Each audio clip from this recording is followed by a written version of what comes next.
Hello, hello, hello. Trying to think of the Welsh for hello, which I should know because I've lived here for the majority of my life. It is Noswaith, I think, this time of the day. I think. Anyway, could be wrong there. I'm still very English for ill or good, despite all the years I've spent, decades I've spent living in Rhyl. Rhyl's a bit of a funny place. Rhyl's a bit like an English sort of, you know, enclave on the North Wales coast. In fact, I don't know many Welsh people that live in Rhyl, to be honest, or Welsh speakers at least. But anyway, aside from that, yeah, hello, it's nice to see you. It's been a little while since I've done one of these, apart from the last one, which was for the launch of my community music fund. First off, I want to say happy birthday to my comrade and oppo, Duncan McGregor, from all the way up in Parkhead, Glasgow, who lives here now, but 85 years young today. And oh God, I mean, you'll see if you look at past videos. I've known Duncan just over 3 years, I think, and in that 3 years, I've just lost track. Countless, countless street campaigns, regular Saturday street campaigns in Rhyl, in a local town centre. Um, to Welsh Labour conference, all over the place, and I wouldn't know half the stuff I knew. I wouldn't have the campaigning experience I've got on the street. I wouldn't be, I wouldn't have become, well, it's doubtful I would have become uh, an elected councillor, community councillor, um, if it wasn't for Duncan and all of his help and his information and political education. So, fantastic man, and here's to many, many more years for you, Duncan, and happy, healthy ones, you know. But he's not, I know, I've just spoken to him on Messenger, and I know he's had a good night last night. He doesn't have many pleasures, but his Guinness, he's famous for his love of Guinness, and he'll down a couple of pints quite easily in a night. Bless him. Better man than me. I can't do that. I can't do that anymore. But yeah, he puts a lot of people to shame. 85 years old, but today, but he puts a lot of us to shame. God, you can't stop him. You cannot stop him. Nothing stops him. To be honest, he's a very fit and driven man, you know. And when some of my comrades and people from the sort of Corbyn left of the party and things are sort of flagging and failing and questioning if they're doing the right thing, never Duncan. he's always there. He's always telling us to get on with it, and he's always got you know a useful bit of info or a story, because Duncan reads. You see, Duncan's read every. I mean, Duncan says to me, all of us, have you read the Ragged Trousered Philanthropist? You used to have a library, a bit like mine, but all the sort of books, political books you want to read, really, that he'd lend out to people, and they'd never give back. So I've bought him a few as sort of presents in the past to sort of replace some of the ones that he never got back. And yeah, so if it wasn't for Duncan, a lot of us would be much poorer, information poorer, basically. And he always knows what's going on, current um, political news, and for all the years of selling the big issue, I guess not a big issue. I'm not talking about the Morning Star. That's someone else sells a big issue, the Morning Star, and he gets it every day. And he's always saying to me, "Have you seen this in the Star and that in the Star?" I'm saying, "Sorry, Duncan, I haven't. I can't afford it every day." But this was, where was it? This was our frame there. This was a Star from last weekend. There we go. Morning Star, which Duncan sells most Saturdays in town, and he literally goes around the shops that still stock the thing, and buys as many up as he can with his own money, and then goes into town and tries to pass it on to local people, just get them reading. So it's a fantastic newspaper. So if you can get hold of a copy and have a read, highly recommend it. Do. It's one of the few newspapers or sort of major media outlets that will tell you the truth of what's really going on within the left and Labour, and as far as Corbyn's concerned and all the supporters and everything. Obviously, there's a lot going on. Not what you'd think, particularly if you watch the BBC or Newsnight or ITV or ITN or Sky News.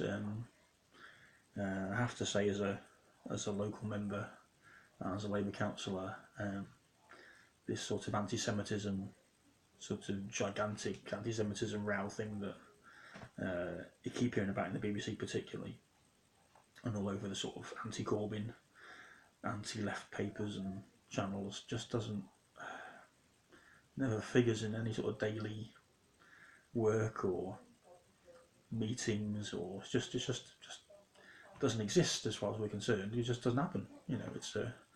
It's yeah. Well, I'm sure if you're watching this, you know what it really is about, which is it's really about shutting up anyone who wants to dissent from the mainstream political narrative. Really, anybody who wants to support Jeremy Corbyn or socialism or a change in the way the country runs or is run. And on that note, moving on from Duncan, my great friend, BoJo, Prime Minister BoJo, looks like he's imminent, doesn't it? Really. I've still got a few friends who even now think that the establishment is going to do something to scupper him. I don't know what they think is going to happen. I don't know if they mean sort of, he's going to be JFK'd, or I don't know what conspiracy theories they got, but anyway, it's going to be interesting for us, and not in a good way. We've had nearly a decade now of Tory austerity. Obviously started off as Tory Liberal austerity. Cuts to the bone, cuts to everything. You all know about it. You're watching this, you know about it, basically. Yeah, I live with it every day. I know a lot of you live with it every day. I live with it myself personally, as a universal credit claimant, in a poor area of the country. I live with it when trying to scramble around and help and sort out all of the dozens and dozens of requests for help that I get every week and couple of weeks. I mean, I've got lists and folders of all of the requests that I've received. So I'll forget so many for help: housing, ESA, PIP, universal credit, appeals for all of that, stopped claims, food bank stuff. As I said before in past videos, food bank usage is just gone off the scale. I mean, I never used to have to refer myself personally, but I'm having to do it all the time now. And the food banks are running out of food quite regularly. So things are getting worse.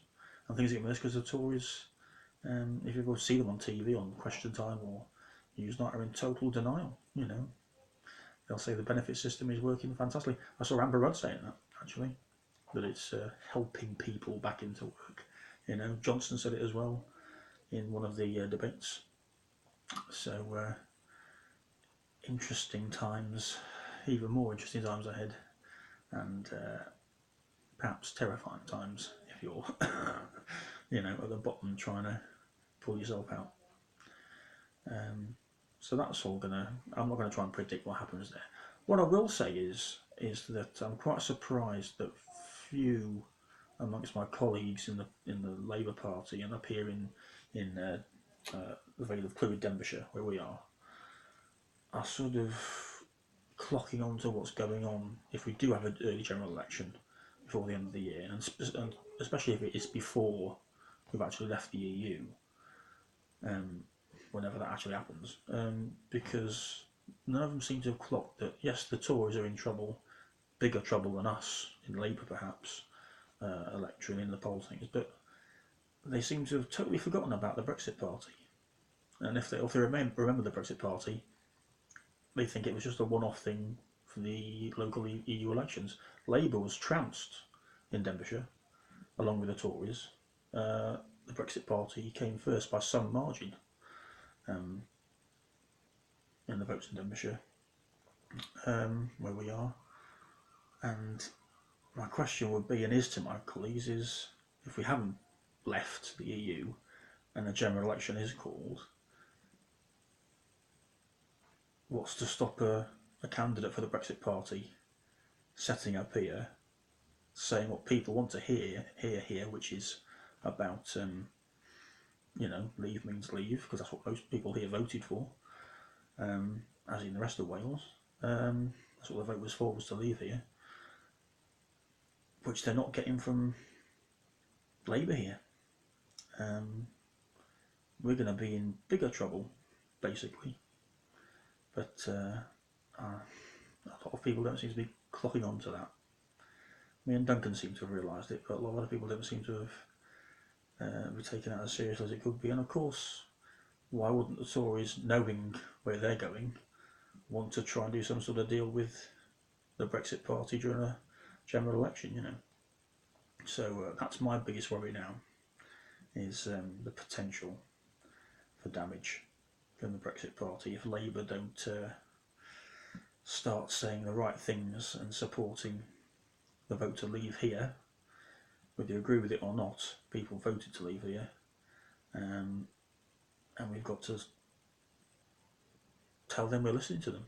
So anyway, it's just a short video. Thanks for Duncan. Thanks a lot. I'm going to watch the Mother of all talk shows with George Galloway now on Sputnik International.